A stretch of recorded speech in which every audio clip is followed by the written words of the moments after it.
Hello and welcome to the channel. Once again, you are watching Exam Hacker Series episode number 6. HP set 2026 का exam 10th of May को है. उससे पहले हमारे पास में 8-9 दिन बचे हैं जिनको हम बहुत इफेक्टिवली यूज कर सकते हैं.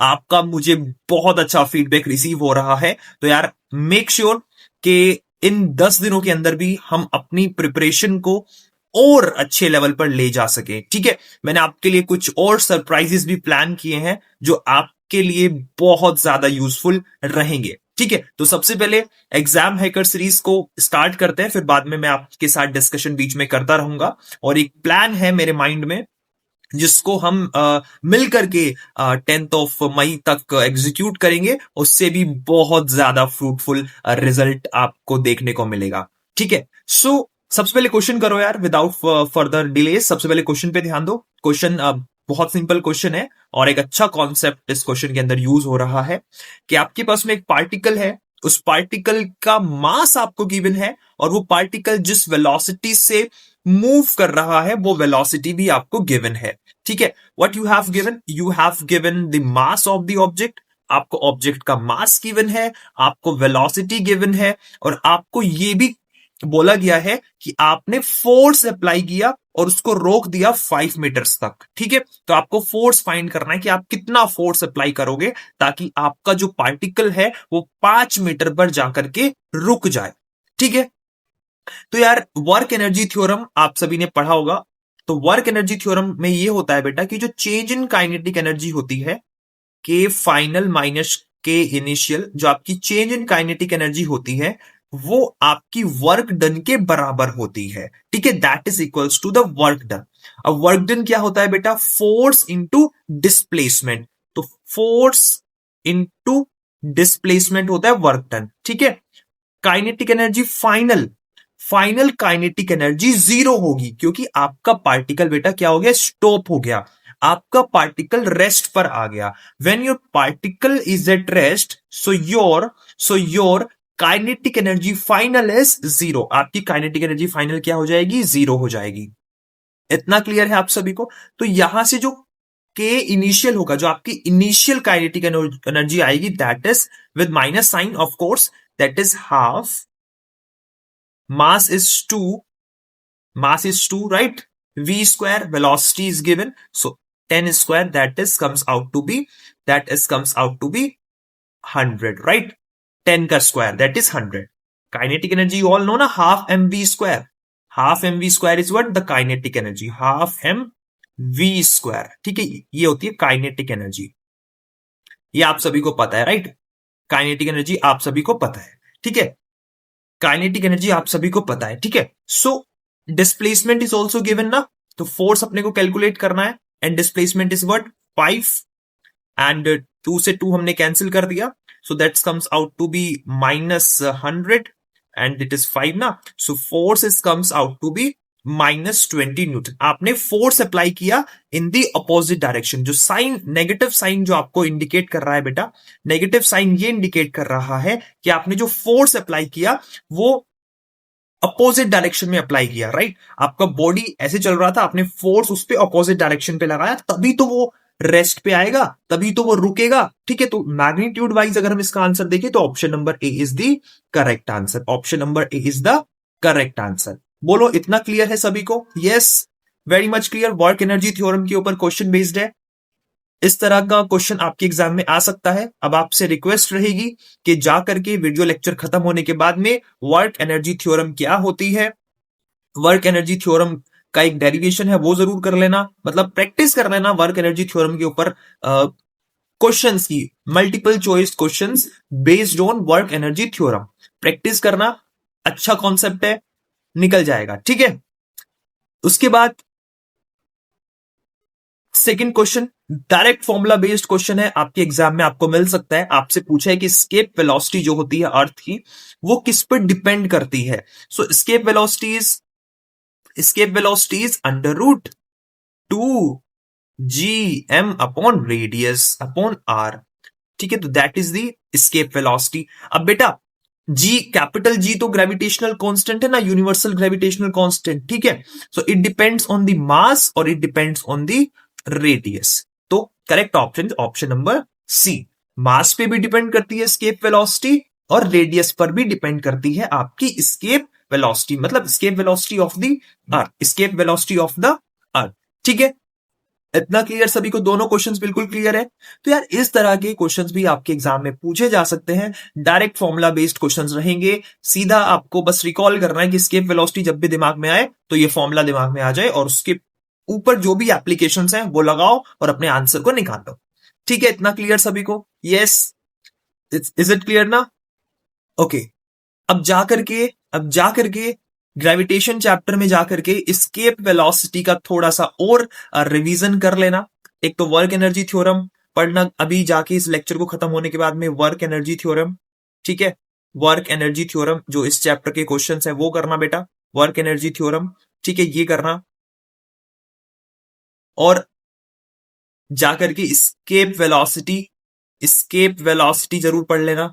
ठीक है, एस्केप वेलोसिटी जरूर पढ़ लेना, एस्केप वेलोसिटी जरूर पढ़ लेना। इसके ऊपर कुछ न्यूमेरिकल्स अगर आपको मिले आपकी टेक्स्ट बुक में, ठीक है, तो वो भी जरूर करना। ठीक है, ये दो टॉपिक जरूर पढ़ना। ठीक है, दो क्वेश्चंस किए, दो टॉपिक के ऊपर हमने दो क्वेश्चंस किए। अब इनके ऊपर यार अब आपका काम है कि थोड़ा और मेहनत करना। ठीक है, और मेहनत करने से हो जाता है, ट्रस्ट मी। एक छोटा सा क्वेश्चन और है भाई, करंट इलेक्ट्रिसिटी के इंपॉर्टेंट टॉपिक्स में पहले बता चुका हूं प्रीवियस वीडियोस में। Drift velocity is very important, Ohm's law is very important, V I graph जो आपका पोटेंशियल और करंट का ग्राफ होता है बेटा, वी आई ग्राफ जो होता है वो भी बहुत ज्यादा इंपॉर्टेंट है ओम्स लॉ के अंदर, वो जरूर से पढ़ के जाना। ठीक है, so EMF is given in this question and resistance is also given. हमसे करंट पूछा है तो वही ओम्स लॉ लगा दो, V equals to I R, V is equals to I R. अपने को करंट निकालना है, so V is 10/5, that comes out to be the current which is 2 ampere. तो यार इस तरह का, मतलब ये तो बहुत ही बेसिक क्वेश्चन हो गया, ऐसा क्वेश्चन तो नहीं आएगा, बट या एप्लीकेशन आनी चाहिए कि V equals to I R होता है, ये फॉर्मूला पता होना चाहिए सभी को। आपको क्या करना है, आपको क्या करना है, डायमेंशनल फॉर्मूला जरूर याद कर लेना बेटा। Dimensional formula, dimensional formula, dimensional formula जरूर पढ़ लेना। किस किस का डायमेंशनल फॉर्मूला पढ़ के जाएंगे? रेजिस्टेंस का डायमेंशनल फॉर्मूला जरूर पढ़ना। ठीक है, कैपेसिटर का डायमेंशनल फॉर्मूला जरूर पढ़ना। ठीक है, और आपका जो ये होता है ना एप्सिलॉन नॉट, इलेक्ट्रिक परमिटिविटी, इसका डायमेंशनल फॉर्मूला, परमिएबिलिटी जो होता है आपका, इसका डायमेंशनल फॉर्मूला। तो यार इनके डायमेंशनल फॉर्मूलाज भी कभी कभी पूछ लिया जाता है डायरेक्टली, तो इनके डायमेंशनल फॉर्मूलाज आप पढ़ेंगे। ठीक है, इनके डायमेंशनल फॉर्मूलाज आप पढ़ेंगे, वही एमएलटी वाला जो सिस्टम होता है। ठीक है, वो जरूर पढ़ के जाना, बहुत इंपॉर्टेंट है। और सबसे ज्यादा इंपॉर्टेंट यूनिवर्सल ग्रेविटेशनल कांस्टेंट जो है कैपिटल जी, उसका डायमेंशनल फॉर्मूला, ये डायरेक्ट क्वेश्चन आता है बेटा, डायरेक्ट एमसीक्यू मिलेगा विद इन 5 सेकेंड्स। अगर आपने पहले किया हुआ है क्वेश्चन तो विद इन 5 सेकेंड्स टिक करोगे, आगे बढ़ जाओगे। ठीक है, +4 अपने मार्क्स हो जाएंगे। ठीक है, सो मेक श्योर ये चीजें आप करो। ठीक है, बेसिक भी आता है पेपर में। ठीक है, that is the important thing जो आपको करनी है। ओके, उसके बाद next it is this question is also very important based on the ray optics. Ray optics का अच्छा क्वेश्चन है कि आपके पास में एक कॉनकेव मिरर है और उसका फोकल लेंथ गिवन है। तो एक कॉनकेव मिरर है बेटा आपके पास में, कॉनकेव मिरर कुछ ऐसा दिखेगा। ठीक है, कॉनकेव मिरर है आपके पास में, उसका फोकल लेंथ -10 है। अब जो फोकल लेंथ होता है बेटा वो मिरर के सामने होता है। ठीक है, मींस द लेफ्ट साइड में होता है। तो लेफ्ट साइड में अगर आपका कोई चीज होती है तो that is taken as negative. तो आपका जो फोकल लेंथ आएगा वो आपका -10 होगा। ठीक है, विद साइन कन्वेंशन अगर हम वैल्यूज को रखेंगे तो that is comes out to be -10 centimetre. Is it clear? Object भी फ्रंट में रखा है तो u is also -20 centimetre. u भी कितना होगा बेटा? -20 सेंटीमीटर होगा। तो फोकल लेंथ अपने को गिवन है, ऑब्जेक्ट का डिस्टेंस अपने को गिवन है और हमें v निकालना है। v is the image distance, हमें इमेज का डिस्टेंस फाइंड करना है। इमेज का डिस्टेंस कहां होगा, इमेज का डिस्टेंस कहां होगा। ठीक है, इतना क्लियर सभी को? इतना क्लियर? नेगेटिव रखना है क्योंकि वो मिरर के, कॉनकेव मिरर के लेफ्ट इस साइड पे है। ठीक है, ये आपको याद रखनी है चीजें, कॉनकेव मिरर के कौन से साइड पे है, तो इस साइड पे है चीजें, तो that is taken as negative with the sign convention. ठीक है, सो या तो आप उसको फॉर्मूले से कर लो, फॉर्मूले से कर लोगे तो भी आंसर आएगा, बट इसका एक दूसरा मेथड भी है, वो भी मैं आपको करा दूंगा। तो पहले फॉर्मूला से करते हैं इस क्वेश्चन को। Let it be done with the formula first. So हम इसमें लिखेंगे 1/f। फॉर मिरर्स के लिए फॉर्मूला होता है बेटा, मिरर्स के लिए 1/f is equals to 1/v plus 1/u। अब इस फॉर्मूले में साइन के साथ में सारी वैल्यूज रखो। सो 1/-10 इज इक्वल्स टू 1/v। तो हमें निकालना ही है बेटा, v तो हमें निकालना ही है, इसलिए मैं इसको डिफरेंट कलर से लिख रहा हूं। ठीक है, v तो हमें कैलकुलेट ही करना है। Is it clear? प्लस यहां पे देखो -20 है ना बेटा, तो प्लस माइनस माइनस ही रहेगा, तो माइनस का क्या हो जाएगा, यहाँ पे 20 हो जाएगा। इतना क्लियर है सभी को? तो यहां से जो v का वैल्यू आएगा बेटा, जो v का वैल्यू आएगा वो आप कैलकुलेट करेंगे। That comes out to be 20 centimetre. -20 मतलब सामने रखा है तो साइन कन्वेंशन के साथ आंसर लिखना, बट यहां पे मैग्नीट्यूड ओनली पूछा है, तो इसका आंसर हो जाएगा ऑप्शन नंबर ए। ऑप्शन नंबर ए, ऑप्शन नंबर ए। तो इसको करने का एक तो ये तरीका है, ठीक है, इसको करने का एक तो ये तरीका है। दूसरा तरीका बेटा ये है कि आपका जो फोकस है ना, आपका जो फोकस है दैट इज एफ, वो कितना है, 10 है, और आपका जो ऑब्जेक्ट रखा है वो 20 सेंटीमीटर पे रखा है, मतलब फोकस का double, that is centre of curvature पे आपका ऑब्जेक्ट रखा है। तो आपका ऑब्जेक्ट यहां पर है सेंटर ऑफ कर्वेचर पर, ये पोल होता है बेटा, यहां पे इसको बोलते हैं पोल। सो पोल से फोकस की दूरी है 10 सेंटीमीटर और आपका ऑब्जेक्ट रखा है 20 सेंटीमीटर पर, मतलब फोकस का डबल। ठीक है, फोकस का डबल जिसको बोलते हैं centre of curvature, centre of curvature. ठीक है, सो अगर आपका ऑब्जेक्ट सेंटर ऑफ कर्वेचर पे होता है ना बेटा, तो आपकी जो इमेज बनती है वो भी सेंटर ऑफ कर्वेचर पर ही बनती है। अगर आपका ऑब्जेक्ट सेंटर ऑफ कर्वेचर पर है, ठीक है, अगर आपका ऑब्जेक्ट सेंटर ऑफ कर्वेचर पर है, अगर आपका ऑब्जेक्ट सेंटर ऑफ कर्वेचर पर है, 20 सेंटीमीटर आपका यहां से सेंटर ऑफ कर्वेचर है, क्योंकि फोकस का डबल होता है सेंटर ऑफ कर्वेचर, तो आपकी जो इमेज बनती है बेटा, जो आपकी इमेज बनती है वो भी सेंटर ऑफ कर्वेचर पर ही बनती है, बट इन्वर्टेड बनती है। सेंटर ऑफ कर्वेचर पर ही बनती है लेकिन इन्वर्टेड इमेज बनती है। ठीक है, लाइट रेस पैरेलल आती है, फोकस से गुजर जाती है, लाइट रेस फोकस से जाती हैं तो वो पैरेलल हो जाती हैं। तो इस पॉइंट पर यहां पे मीटअप हो रहा है, तो यहां पे आपकी इमेज बनती है। इमेज इन्वर्टेड बनती है, सेम साइज की बनती है और सेंटर ऑफ कर्वेचर पर ही बनती है। अगर ऑब्जेक्ट सेंटर ऑफ कर्वेचर पर है तो इमेज भी सेंटर ऑफ कर्वेचर पर ही बनती है। बोलो क्लियर है? तो ये फाइनल अपना आंसर है। यहां पर सिर्फ आपके मैग्नीट्यूड में पूछा है तो only 20 centimetre, otherwise with sign convention our answer should be -20 centimetre. बोलो क्लियर इतना सभी को? यार इंपॉर्टेंट सवाल है, रख लो याद, मतलब इन द सेंस अपनी मेमोरी में रखो कि हम इस तरीके से भी क्वेश्चन को सॉल्व कर सकते हैं। ठीक है, इतना कैलकुलेशन अगर आपको नहीं करना, सीधा याद रखो ऑब्जेक्ट 20 सेंटीमीटर पर है और फोकल लेंथ 10 है, मतलब जो ऑब्जेक्ट है वो सेंटर ऑफ कर्वेचर पे रखा हुआ है। अगर ऑब्जेक्ट सेंटर ऑफ कर्वेचर पर है तो आपकी इमेज भी सेंटर ऑफ कर्वेचर पर ही बनेगी, सेम डिस्टेंस पे बनेगी। ठीक है, बट आपकी इमेज इन्वर्टेड बनेगी। ठीक है, वो अगर किसी क्वेश्चन में पूछें कि इमेज कैसी बनेगी, इमेज का नेचर कैसा होगा, तो वो इन्वर्टेड इमेज बनेगी। ठीक है, और रियल इमेज बनेगी, ये आपको याद रखना है। इज इट क्लियर सभी को? Yes, do more practice. इस तरह के क्वेश्चन अगर आपको मिलते हैं अपनी एनसीईआरटी टेक्स्ट बुक्स में तो वो भी आप कर सकते हो बेटा। ये एक प्रीवियस ईयर क्वेश्चन पेपर है, किसी नेशनल लेवल पे पूछा गया है। क्वेश्चन में बेसिकली ज्यादा कुछ है नहीं, बट बहुत कुछ भी है कि इसमें आपको बताना है energy received by the surface during the time span of 1 metre. अब क्वेश्चन देखो क्या है कि एक लाइट है, वो एवरेज फ्लक्स के साथ में, जो कि आपको गिवन है 20 वेबर पर centimetre square, falls on a non reflecting surface. Non reflecting surface का मतलब यह है कि सरफेस पर आपने जो लाइट है वो आई, बट वो रिफ्लेक्ट नहीं की, वो एब्जॉर्ब हो गई। ठीक है, normal incidence having a surface area, surface area आपको गिवन है, आपको एनर्जी बताना है बेसिकली। ठीक है, एनर्जी रिसीव्ड, कितना एनर्जी रिसीव्ड करेगा वो सरफेस, तो एनर्जी रिसीव्ड करेगा सरफेस, तो उसके लिए आपको क्या करना है बेटा, एनर्जी रिसीव्ड करेगा उसके लिए आपको क्या करना है, उसके लिए आपको क्या करना है, एनर्जी रिसीव्ड का formula intensity, intensity into area into time आपको कर देना है, इनटू टाइम आपको कर देना है। इंटेंसिटी इज 20 वेबर पर सेंटीमीटर स्क्वायर, इसी को इंटेंसिटी मान सकते हैं। इंटेंसिटी एंड फ्लक्स जो है they can be taken as same, ठीक है, हम उसको सेम ले सकते हैं, ठीक है। Area is 20 centimetre square and time को उसमें सेकंड्स में चेंज करेंगे, that is comes out to be 60 seconds. Is it clear सभी को? That is comes out to be 60 seconds. तो यहां से जब आप इसको सॉल्व करोगे, यहां से जब आप इस क्वेश्चन को सॉल्व करोगे, so your answer should be, your answer should be 24, yes,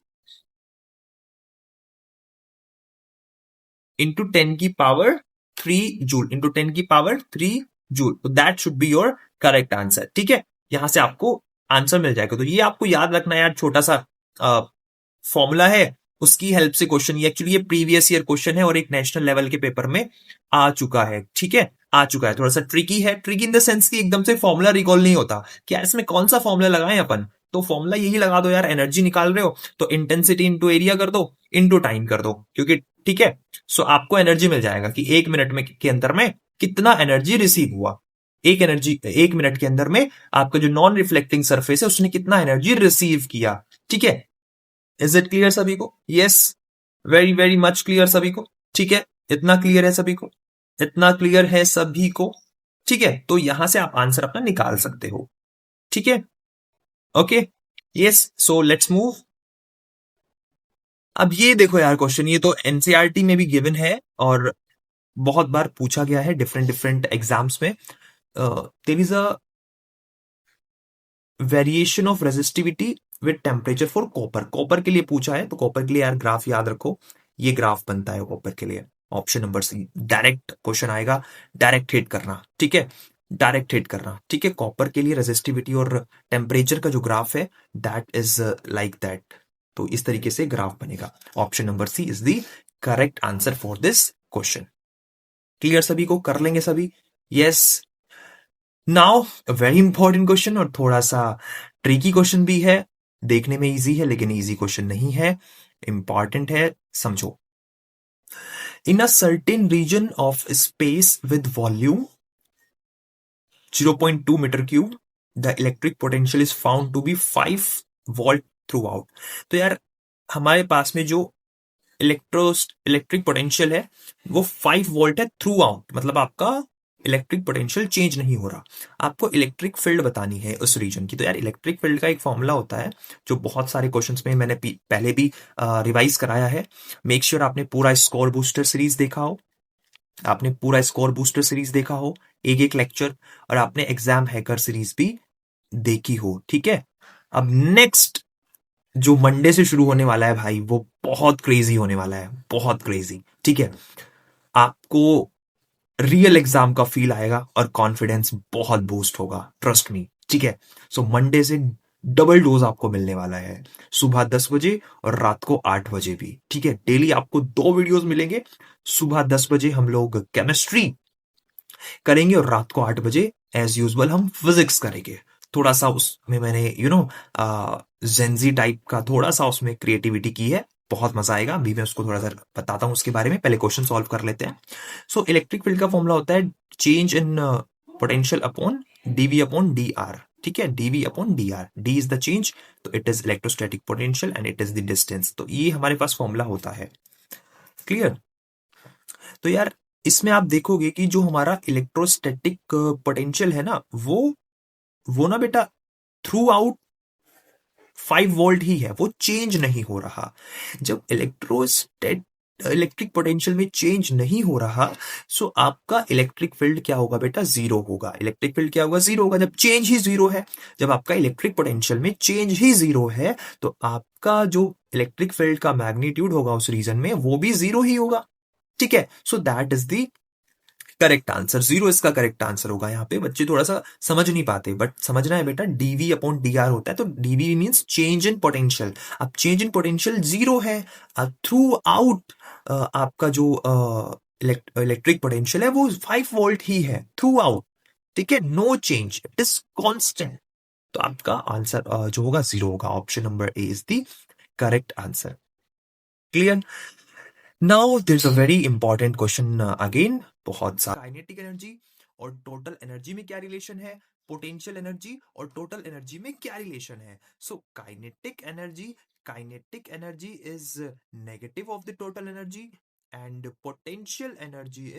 potential energy will be potential energy is 2 times of the total energy। यार ये याद आपको रखना है बस, और आपका क्वेश्चन सॉल्व हो जाएगा। ठीक है, आपका क्वेश्चन सॉल्व हो जाएगा। आप इसके अंदर वैल्यूज को पुट ऑन करोगे। ठीक है, kinetic energy is negative of the total energy, so your answer will be 3.4 electron volt, 3.4 electron volt, because it is given as negative 3.4। तो जब आप यहाँ पे विद साइन वैल्यू रखोगे तो वो नेगेटिव और नेगेटिव प्लस हो जाएगा, तो ये आपका एक तो ऑप्शन करेक्ट हो जाएगा। ठीक है, potential energy is 2 times of the total energy, तो 2 times of the total energy that is -3.4 electron volt. So आपका आंसर हो जाएगा बेटा 6.8 इलेक्ट्रॉन वोल्ट। नेगेटिव साइन लगाने का नहीं भूलने का भाई, यहाँ पे तो नेगेटिव और नेगेटिव कैंसिल हो गया, but potential energy is -6.8 electron volt.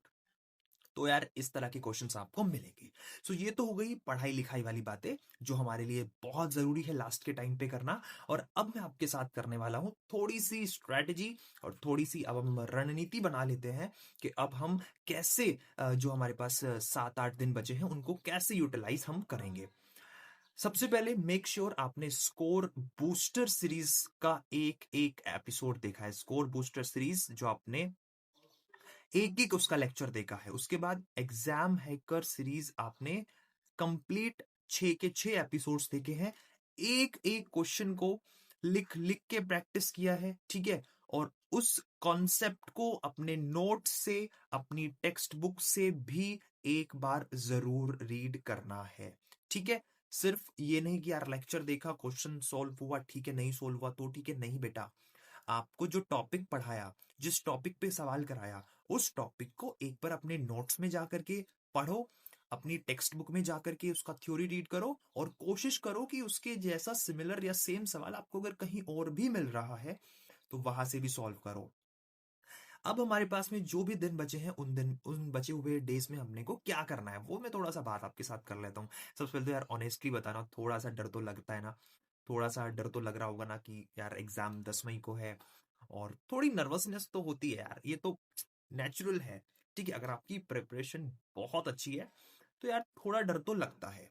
And यार मैंने सच में बहुत क्लोजली आप लोगों का जो एफर्ट्स है ना वो ऑब्जर्व किए हैं। आप सही डायरेक्शन में हो, बस इस फ्लो को एग्जाम तक मेंटेन रखो। कोई सोशल मीडिया मत चलाओ, सिर्फ यूट्यूब में लेक्चर देखो यार, बट ऑब्वियस, और एक व्हाट्सएप ग्रुप रखो, व्हाट्सएप अपना रखो और यूट्यूब रखो। बाकी जो भी फालतू के एप्स हैं उनको प्लीज इन 10-15 दिन के लिए, 10 दिन के लिए, 10 मई तक ही प्लीज अनइंस्टॉल कर दो। जीरो आपका स्क्रीन टाइम होना चाहिए इंस्टाग्राम, स्नैपचैट और ये फेसबुक जैसे एप्स पर। ठीक है, अब बात कर लेते हैं कि सर अब हम इस चैनल पे और क्या देखने वाले हैं। तो यार 4th मई से आपको दिन में 2 वीडियोस मिलेंगे और डेली मिलेंगे, राइट। डेली आपको 2 वीडियोस मिलेंगे। एक वीडियो आपको मिलेगा 10 AM पे मॉर्निंग में, और एक वीडियो आपको मिलेगा 8 PM पे इवनिंग में। जो 10 AM वाला वीडियो होगा that is purely based on chemistry, and 8 PM वाला video purely based on physics, जिसके अंदर एक वीडियो में हम 10 से 15 क्वेश्चंस करेंगे, और इसमें भी हम 10 to 15 क्वेश्चंस करेंगे। बट वो क्वेश्चंस अब थोड़े से रैंडम नहीं होंगे, वो क्वेश्चंस अब थोड़े से ना कैटेगराइज्ड होंगे। ठीक है, इज इट क्लियर सभी को? सो यार अब अपना मोमेंटम जो है उसको कंटिन्यू रखो एग्जाम तक। और if you want to ask any doubt, anything, and you want to connect with me, so there is my WhatsApp number जिसपे आप मुझे कांटेक्ट कर सकते हो। We also have a WhatsApp group जिसके अंदर थोड़ा स्टडी मटेरियल, एग्जाम रिलेटेड चीजें मैं अपलोड कर देता हूँ, और जो बहुत यूजफुल रहने वाला है आपके लिए ये 8-10 दिन के लिए। सो मेक श्योर मुझे कांटेक्ट करो और मैं उस ग्रुप में आपको ऐड कर दूंगा। Just only there is a entry fees of 49 rupees. You will be get entry into our study WhatsApp group, right. बाकी कोई भी आपका डाउट हो, कोई भी जनरल डाउट हो, academics non academics, always you can share with me, right? So मिलते हैं आपसे 4 मई को, जहां पर हम केमिस्ट्री और फिजिक्स करेंगे अलग अलग वीडियोस में, और बहुत ज्यादा मजा आपको आएगा बिकॉज अब आप प्रिपरेशन के लास्ट फेज में हैं। ठीक है, अब आपको थोड़ा सा वार्म अप कराने की जरूरत है। सो काफी अच्छी लेवल पे हम प्रिपरेशन को एंड करेंगे। सो मिलते हैं आपसे 4 मई को, और उसके बाद 4th, 5th, 6th अब कंटिन्यू रेगुलर वीडियोस अपलोड करने का मैं ट्राई करूंगा। And thank you so much for giving me और so much support, so much appreciation. That's really means a lot for me. और आपके एग्जाम के लिए मिलकर मेहनत करेंगे। और 10th of May को भी शाम के टाइम पे मैं कोशिश करूंगा लाइव आऊं, या फिर आपके लिए सोल्यूशन वीडियो जरूर अपलोड करूंगा। ठीक है, सो मिलते हैं आपसे जल्दी। Thank you so much for watching the video.